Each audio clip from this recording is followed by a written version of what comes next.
Okay, well, thank you so much for everybody to tune in here, and I want to thank you for the invitation. It's a great pleasure for me to join you virtually. Of course, I mean I would prefer in person, but I'm kind of excited to bring this kind of programming online to your living room. So let's see how that goes.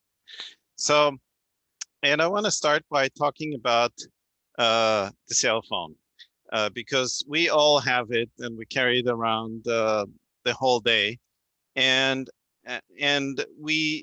occasionally we do remember that the battery really controls what we are doing on the phone very often. When we're running out of battery, we are thinking about we have to recharge the phone, we would prefer the battery to last for a long time. And occasionally we hear in the news that the phone may warm up or catch fire, or we need to go to the Apple store to replace the battery and things like that. And I'm highlighting this. Well, first of all, let me also be clear how it affects the cell phone, which maybe we don't normally articulate a lot. It really dictates everything you can do on your phone. It dictates how many sensors you can put in, what kinds of sensors you can put in. It not only dictates hardware, it dictates software, how software is being written. If you write a nice app to run on a phone and submit it to Apple, they will run really extensive checks on how much power it consumes, under which circumstances. And you may remember back in the day, Steve Jobs canceled the contract with Adobe Flash, which was back in the day the standard animation software, because it was drawing too much power. So the battery really is at the heart of the phone. And there's another reason why I'm highlighting this, because all this knowledge you can transfer to kind of knowledge about an electric vehicle, because not everybody owns an electric vehicle, but you kind of know what will matter for a car. There are two important differences that I will point out, but to begin with, there are a lot of similarities. You want the driving range, so you want the battery to last for a long time. You want it reliable. You want it ideally. You would want it to recharge quickly, and this is a big topic in electric vehicles. How do we recharge batteries quickly? And since you own the phone, you already know. Well, it's not realistic to say that you're going to recharge a lithium-ion battery in just a few minutes. I mean, it gives you some emergency charge, but it's not going to last for a long time. So really, this knowledge goes a long way. And the two important differences that I want to point out, one is sort of the obvious one, is safety. It matters much more in an electric vehicle. And of course, as people are talking about electric aviation, that's even more important. So safety is a huge issue, but cost is a huge issue. If you buy an electric vehicle, you're really buying the battery. Most of what you're paying is for the battery, and that really has an important implication. And I'm gonna, it really relates to what I'm going to talk about in this talk quite directly. So not only you're paying for the battery, but this is not necessarily a topic that gets spoken about a lot. But if you're buying the electric vehicle today, normally if you buy a car, you're probably thinking about, well, maybe in 10 years I'm going to sell it. But the market for used batteries doesn't exist. Nobody trusts a used battery. So we really will have to have good tools for figuring out how to assess a car battery. Now, I want to just say a few words about lithium-ion batteries, because they are ubiquitous, and I just want to say why. I mean, I know you have quite a few experts in batteries in your department, but there are these three main points that really make lithium-ion batteries stick out. One is it's the lightest element that can carry a charge through the electrolyte. That speaks directly to energy density. It also has the highest voltage, so that also speaks to energy density. And then the it gets reversibly inserted and extracted from electrodes very, very well for many, many times. Now, not everything works perfectly, but that's where lithium really, that was a huge, huge selling point, that it was way more reversible than many other systems. And I thought I'd just show this diagram here as well, uh, uh, illustrating how lithium gets shuttled between the anode and the cathode.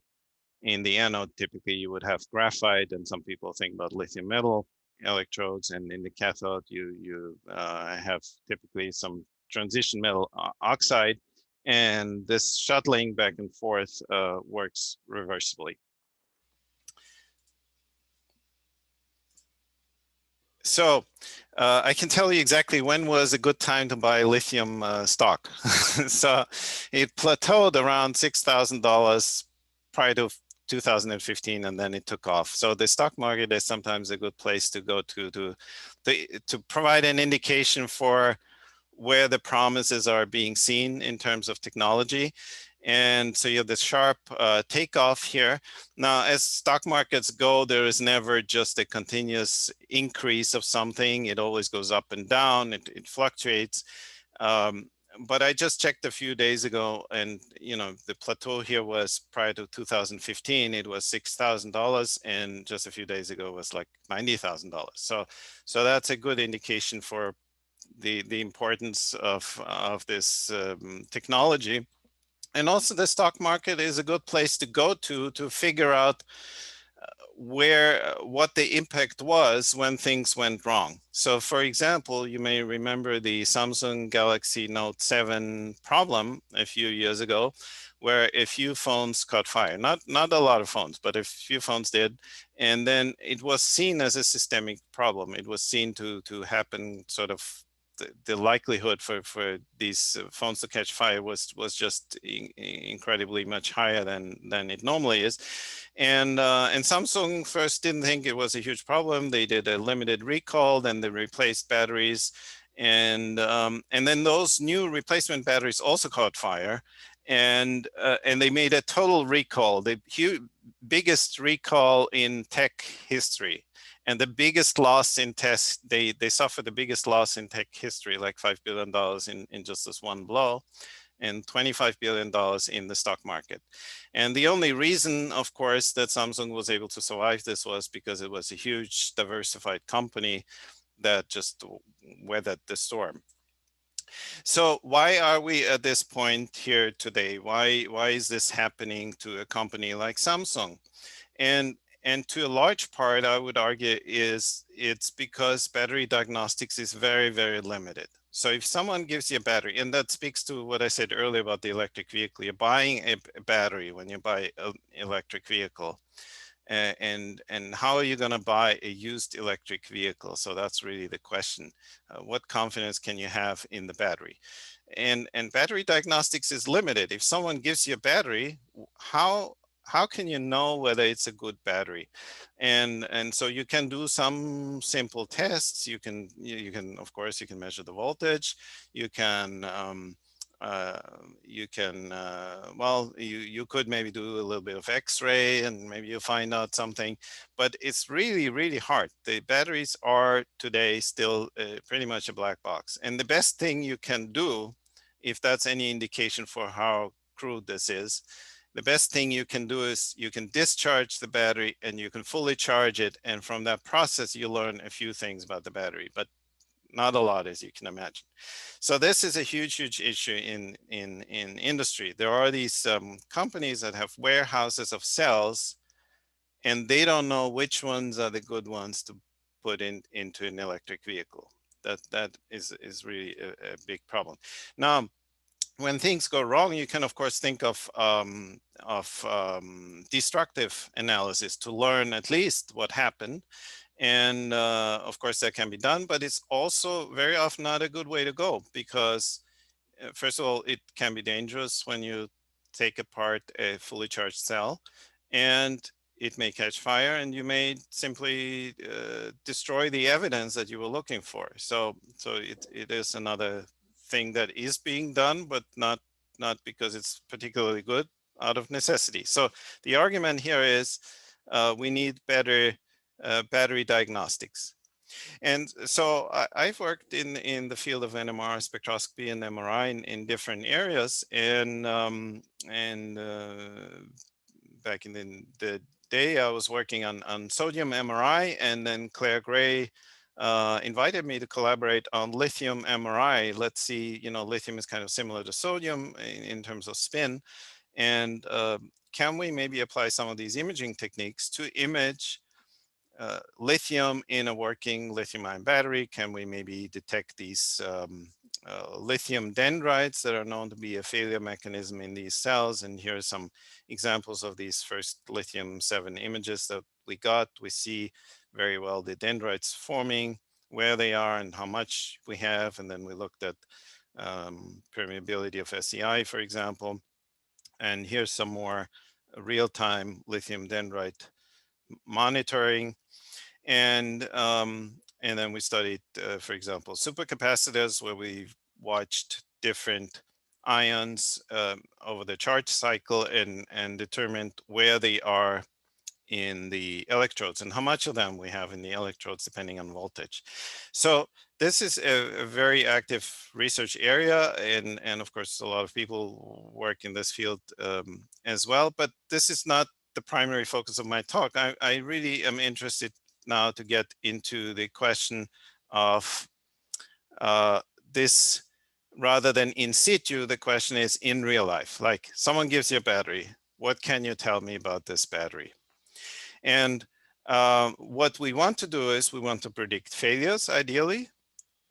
We want to predict a battery lifetime. You can just imagine how much value there would be if this could be done reliably. Early in the production, even before the cell is finished, if possible. Do it non-destructively and quickly. So ideally, we want all these things. And we wanted to do it with MRI. So that's what we set out to do. And I want to just say a few words about NMR spectroscopy, which also relates to MRI. Not too much, but I do realize that you always have people in the audience who don't really use it. And I just want to highlight a few things. And here, if you put a nuclear spin in a magnetic field, the spin can align with the field or against the field, and you have an energy difference. And that energy difference gives you the resonance frequency through the Lamarr equation. And I'm just pointing this out because it relates to how we figure what resonance frequency we have, and what limitations we actually have with that technique as we apply it to batteries. So this frequency ends up being in the radio frequency range. And so that this is important for what I'm going to say next. And I just want to highlight, so yeah, this resonance frequency, and for those who don't do NMR, this is this is a good one. Reason I picked this equation is just it gives you actually a lot of mileage for NMR. It explains to you chemical shifts. It explains to you 95% of MRI in a way. So that could be a useful thing to look up if that's not your field. So now we have this radio frequency, and we had worked on methods to get lithium signals and proton signals from cells, but now someone gives us a cell and we want to get the signal from inside. And the problem is radio frequency does not get inside because we have a conductive casing. And we have conductors that are spaced. The spacing between conductors is very, very small. So you might have 10 to 20 micrometers, for example. And these radio frequencies, which have wavelengths of tens of centimeters, just don't want to go in there. In fact, they penetrate a conductor to a distance of just about 10 micrometers. So we tried really long and hard to get around this problem, and we really didn't find a good way until we remembered that, well, maybe there's something we can do indirectly. And we had done some work where we had indirectly looked at lithium dendrites as they grow and they short circuit the two electrodes here in this image. So this was acquired by doing 3D MRI, and it was done indirectly. So what we wanted to measure was lithium in the dendrites that are forming, but because lithium is less sensitive than protons, we actually measured the electrolyte, and then we take a negative image. So it's an indirect way of getting the lithium dendrites. And through this work, really the idea was born to do inside out MRI. Maybe we can scale this up. Maybe we can put a cell in a holder, and we have a compartment filled with detection medium. And to begin with, this was just water here, water compartments. And maybe we can indirectly determine what's happening in the cell without having to measure the cell directly. And so first of all, of course, it's very easy to image these compartments of water. We can use standard MRI pulse sequences. We can measure, and this is the technique that we then used. We can measure, we can establish magnetic field maps around the battery cell. And then the question is, of course, well, why would this be important? So if you put a cell into a magnetic field, so there are many components in the cell that get magnetized. I mean, that have different types of magnetism, typically paramagnetism and diamagnetism, and you get induced magnetic fields that way. And based on what kind of magnetic susceptibility you have in the materials and how it's distributed within the cell. And it was well known because there has been a lot of work actually on magnetometry to study the magnetic properties of, for example, in this case, the cathode materials of lithium-ion cells, and how it depends on the amount of lithium that you have in the material. And of course, there's also work on the anode side as well in this area.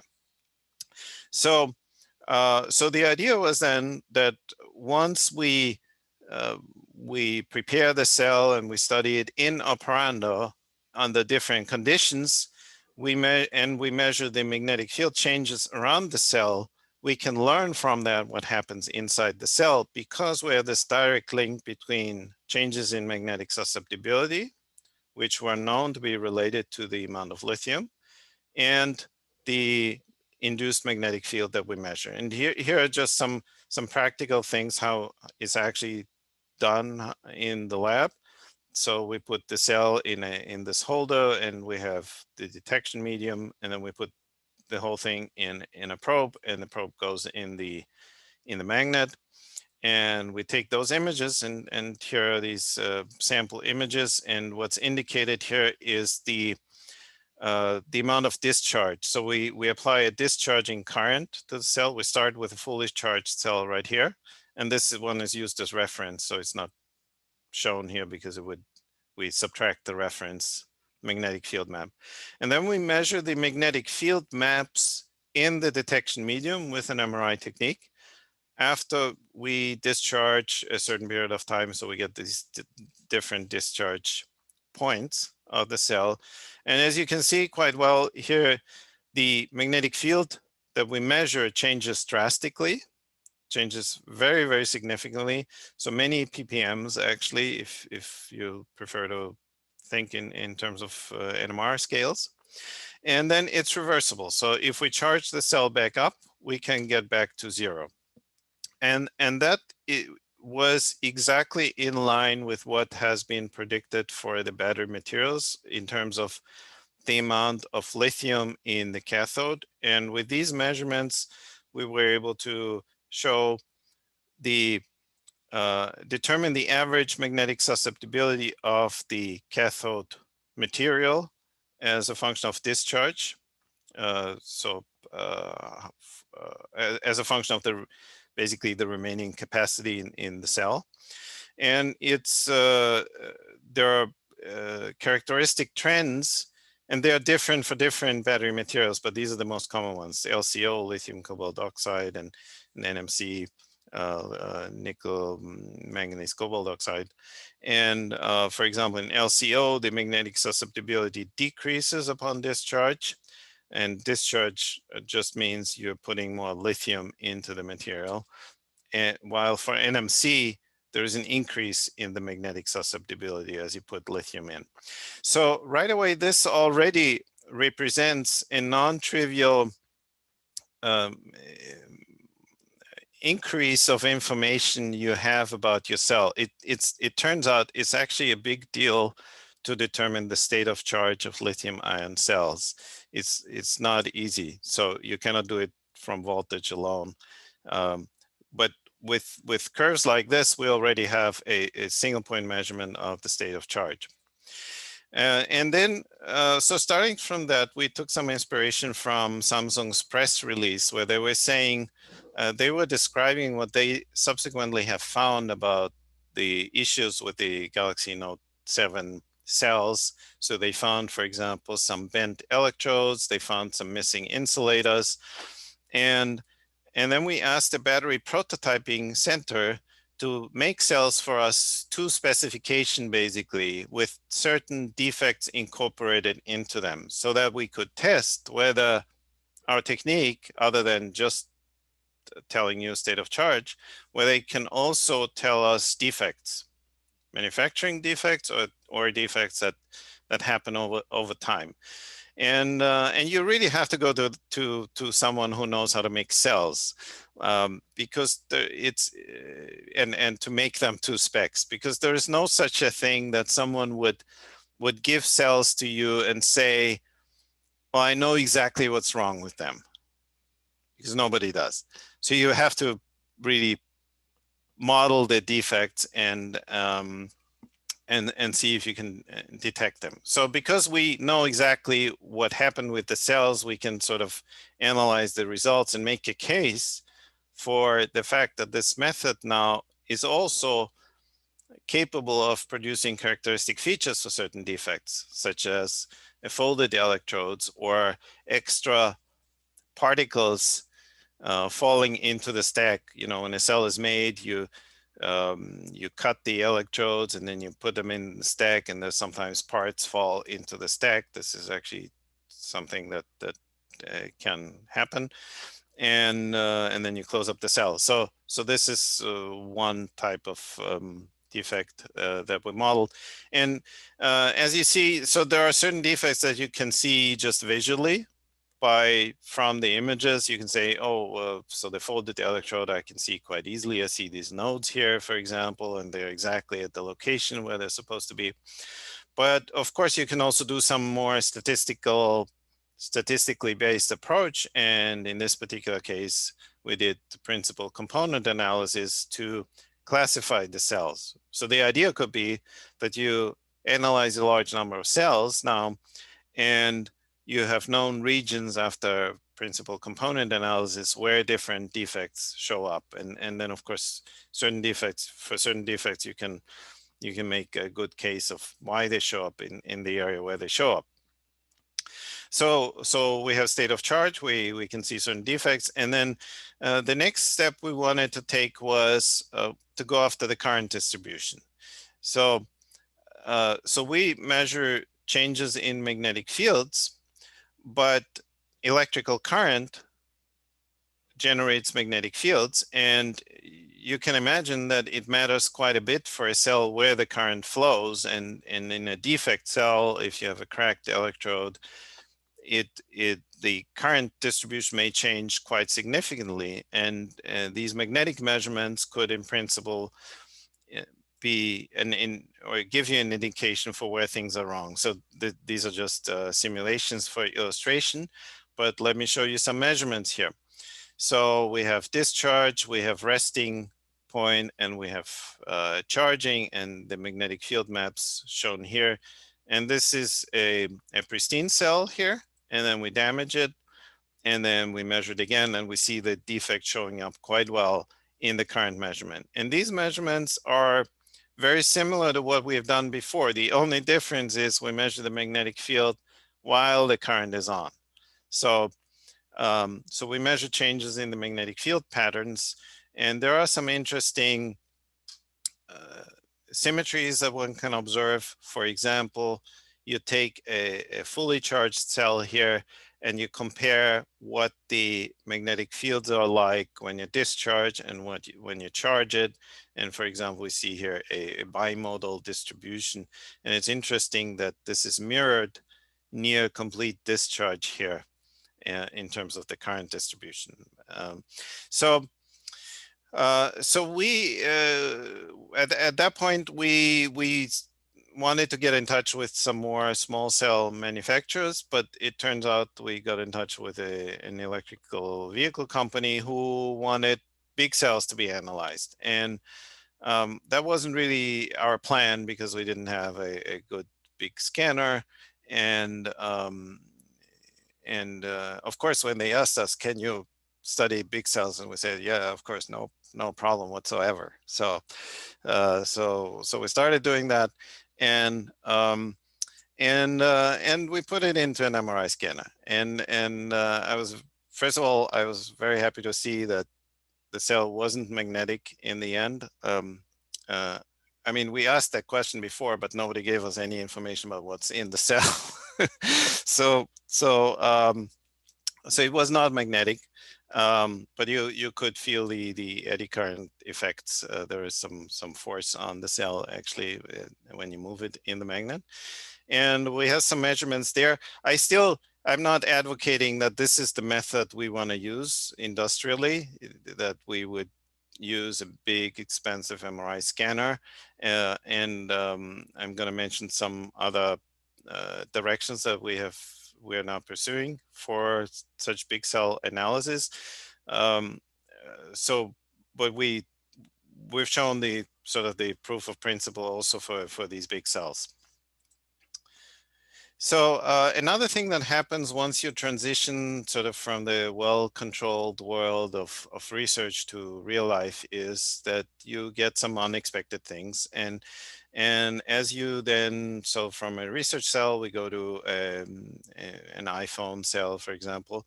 And then you always see these, when you take the MRI, you always see these kinds of holes in the image. And they're due to strongly magnetic components within the cell, and it could be as simple as nickel wire or a nickel plated plate somewhere, and that gives some artifacts. We still get sort of the state of charge information in the areas outside of that hole, but that was a little bit of an issue. But then we have also shown that we can use other types of imaging methods, such as single point imaging, that gets rid of a lot of these artifacts. So there is a little bit an overhead in terms of measurement time, but also this measurement can be optimized to run within a minute or even less.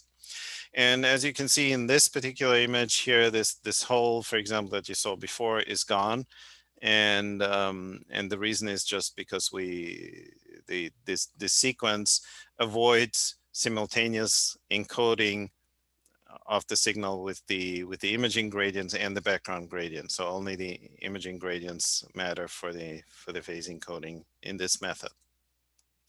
So I want to highlight this another thing. So when speaking with industry, is often a topic, well, how fast is the technique? So the images that I've shown you, they were all pretty much based on measurements around 15 minutes or so. They can still be optimized. But then the question was, well, what is the fastest we can do, really? And then another question is, well, it depends. What is the goal? Do we want to see where the defect is, or do we want to classify cells? So there can be different goals here. If our goal is to classify cells, maybe we don't need an image. And so you put the cell into a magnetic field, and you still have these induced magnetic fields around the cell. So they will still produce a characteristic magnetic field pattern in the detection medium. And all we need to do to encode that pattern into a signal is to acquire the signal without imaging gradients from the detection medium. So basically just pulse FID, the simplest possible method you can imagine. And we were interested in that question of how much encoding power is there? How much can we learn from cells if we just measure this intrinsic characteristic magnetic field response from the cells? And we got cells. We were fortunate to get a bunch of cells from Jeff Dahn at Dalhousie University, and a lot of you might know him, but he also works with Tesla and has access to a large range of differently characterized cells.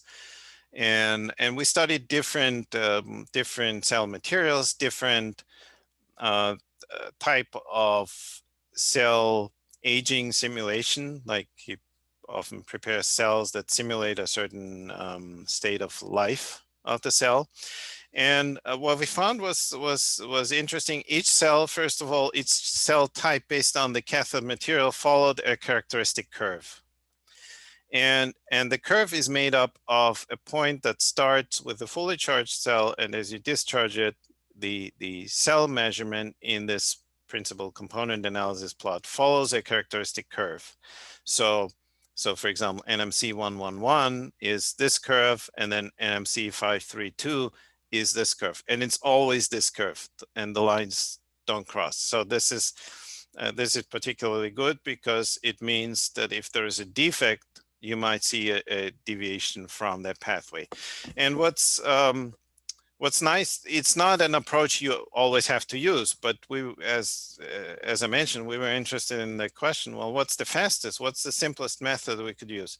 And this is just pulse FID, and it takes less than a second, and we get this encoding power. So this is potentially really, really powerful. So electrical impedance spectroscopy, and those of you who are electrochemists are intimately familiar with it, of course, and much more than I am, but I just wanted to say a few words about that. It's sort of the bread and butter technique in electrochemistry. Whenever you do anything, you might say, well, let's just take electrical impedance spectroscopy and see what we learn. And what you can learn in some cases is, well, first of all, what you do is you apply an AC current, and then you measure the impedance. So either you do it on the constant current, or you do it on the constant voltage, and you measure both voltage and current and get the impedance. And then you plot the impedance as real and imaginary, and you get plots of this sort. And you can translate these plots into electrical equivalent circuits that you can interpret in certain ways. Now, of course, this is a model, and you would have to say, you would have to justify whether it's a good model. But for example, in this model, you would say, well, I have the solid electrolyte interface that is a resistor, but in parallel, I actually have capacitance. It sort of makes sense. And then in some cases, you do see it quite well in the EIS measurement, not always. But so we thought, well, maybe we can do something similar. Maybe we can apply AC currents to cells and then measure the magnetic field, and then measure the real and imaginary components. And we do something like electrical impedance spectroscopy, except we also get spatial localization. We see where in space we get a different type of phase behavior. And we did this with synchronized MRI acquisition, where the pulse sequence was synchronized with the AC wave that was applied to the cell.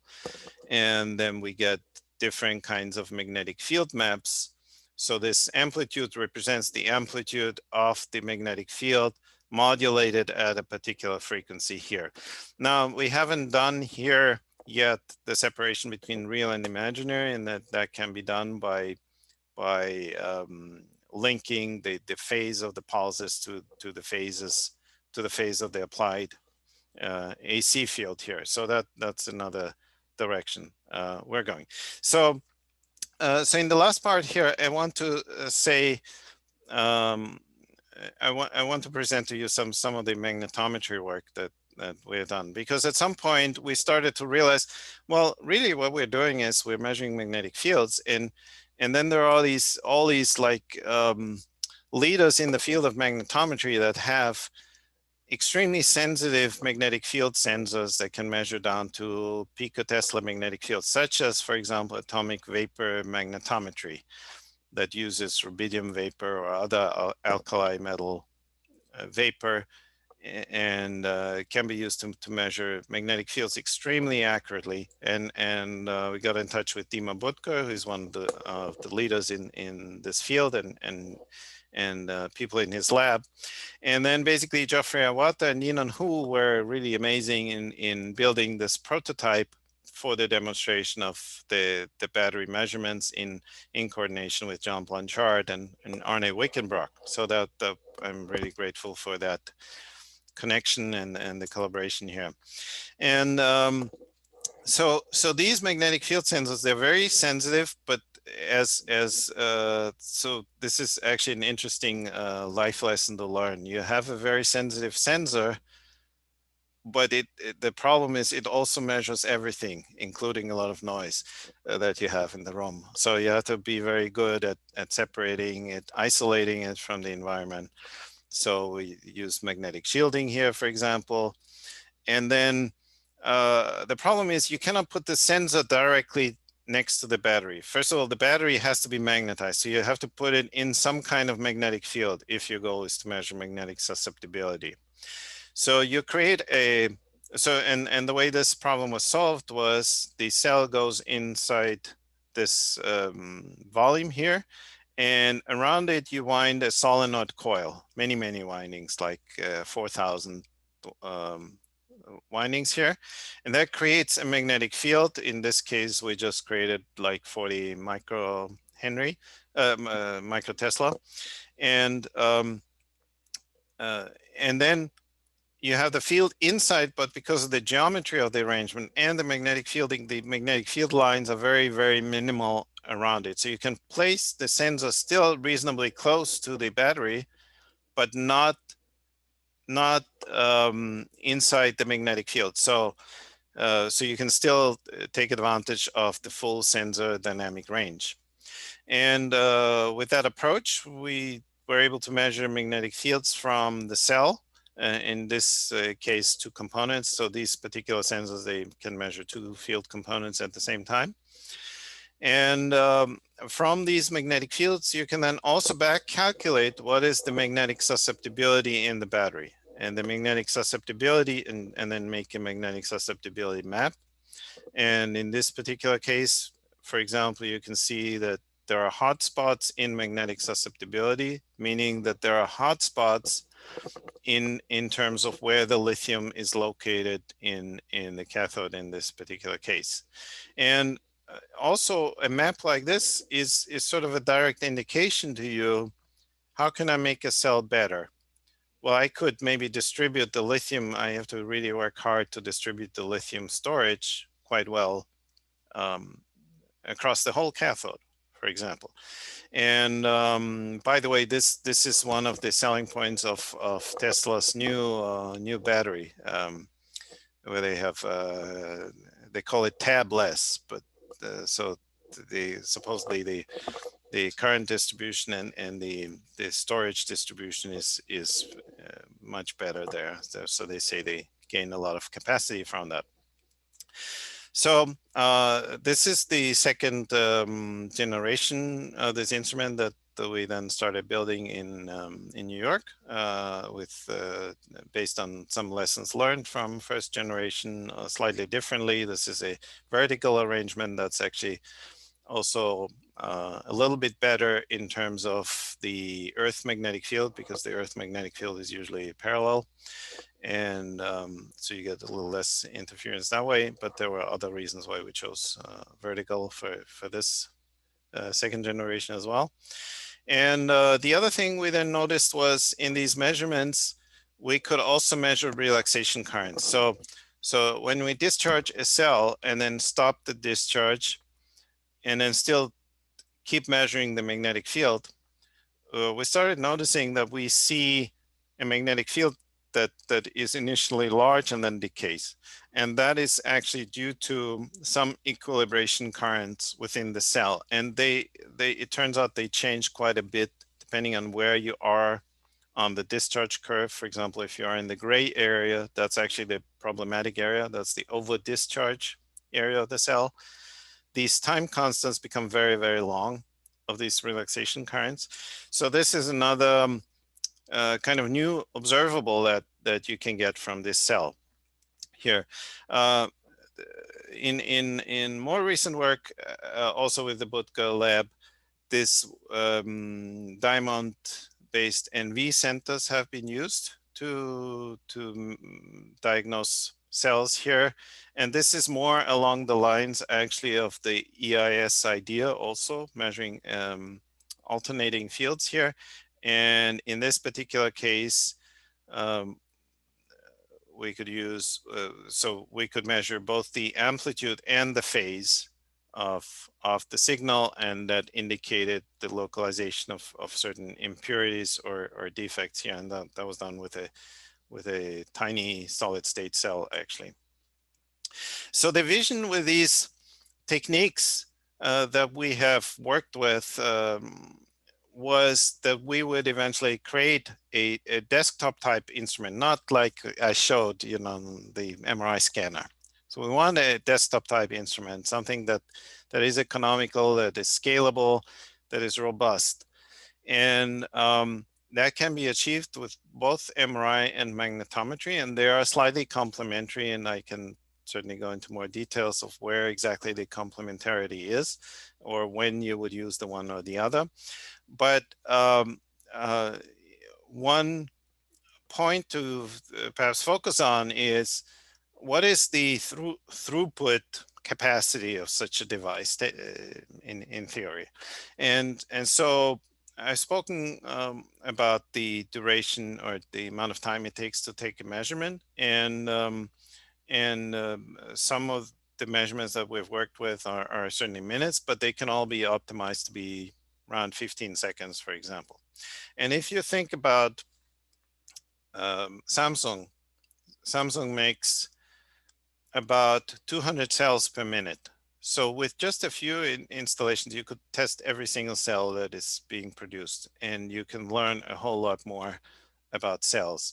And that's just production. So these techniques, they could be applied at any point in the life cycle of a cell, even before the cell is fully finished. In fact, what I've shown you with the MRI measurements, those cells were not finished. There was no electrolyte in them. They can be done in either form, and you learn different things depending on what your starting point is. So so before they're finished, when they're finished, during quality control, during after use, or after high stress testing. And really the hope is that we can contribute to providing new observables in this field to enable in real life testing, like I mentioned at the beginning. What do you do when someone gives you a cell?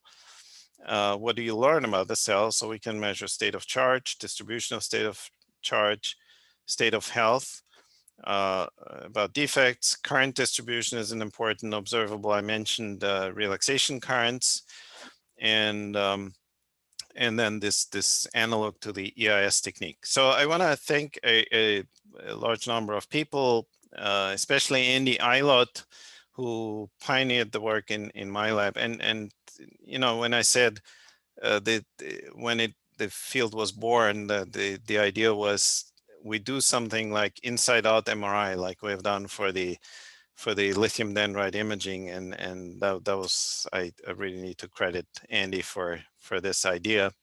And Muhadis Mohammadi, who did a lot of the fundamental work, also engaged industry quite a bit. Stefan Benders built the second generation device at NYU. Brad Schumacher did battery testing. Konstantin Romanenko established this distortion-free imaging method based on Sprite. Roberta Pigliapocchi was involved in the ultrafast measurement. And Emilia Sieta, together with Mohadis, they did a lot of industry engagement with battery cell testing. And again, I want to thank Jeff Don for supplying us with a large number of well-characterized cells, which is a high value in this kind of activity. The battery prototyping people for being very good at making bad cells, so we can test, figure out where the defects are. And then, of course, Dima Butker, Arne Wickenbrock, Jeffrey Awata, Yinan Hu, and John Blanchard for this amazing magnetometry work. So they are just amazing in what they can do. And thank you all for your attention. And it's kind of hard to know how it works online, but I hope your time was worth watching.